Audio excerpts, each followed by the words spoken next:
So the first step to getting better at skating switch 3 times faster is 1, you have to learn how to do a nollie pop shove both ways. The reason why you're going to want to learn how to do nollie pop shove both ways is because it's going to help you with your pop, with your other foot, and it's going to help you with the timing, so you know how or what time to pop, and you're going to get more control of using your front foot or your switch foot.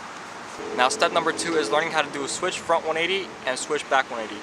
And the reason why those 2 tricks I want you to learn next is because it's easier to turn back into regular than it is to stay in switch. So what I'm saying is it's easier to pop with your back foot when you're in switch, so your other foot, pivot on the front foot and turn it like a half cab. And the same thing goes for back 180s, but with back 180s you might have to get a little bit more comfortable with the scoop and the back foot popping and turning the other direction. And that's going to help you leading to ollies, because that's how you're going to also learn how to pop with your back foot and being able to slide better with your front foot. So the third step that you're going to want to learn, and the trick you're going to want to learn, is switch ollies, and that way you're going to be able to pop with your back foot and you're going to be able to stay in switch stance. So with that you'll be able to keep going and keep trying to stay in switch and get more control.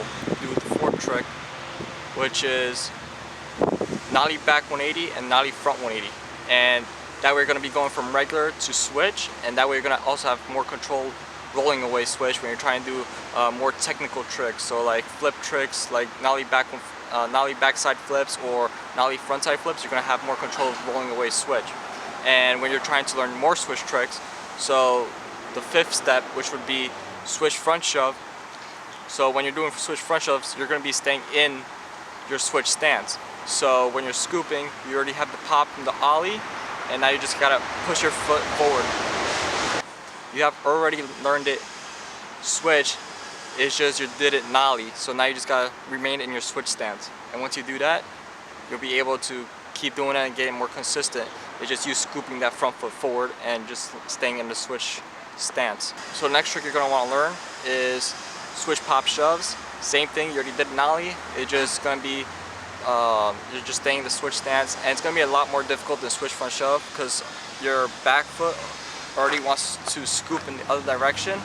But as for your backside shove or switch pop shove, it's going to be harder for you to jump forward than it is to jump back. The most difficult trick that you're probably going to have to learn is switch flips and nollie heels, switch heels.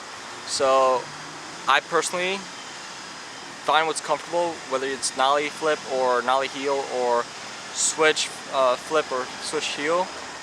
I personally started to learn switch flips because I would just put my foot all the way at the back and try to like flick it to the side and just try and mop flip it and just try to land one, and then slowly, gradually push my foot forward, so that way I could kind of spread my feet out and get more control of it. And then I learned nollie flips the same way, just kicking it back.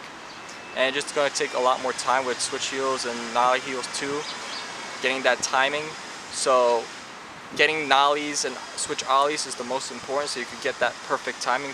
The most important step of all the steps that I just reviewed, I'm going to say, is you have to learn how to push switch.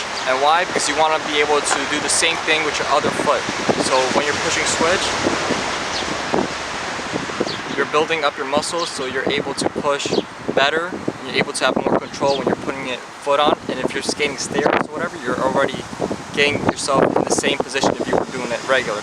So you gotta be able to have more board control so you can keep your board underneath you.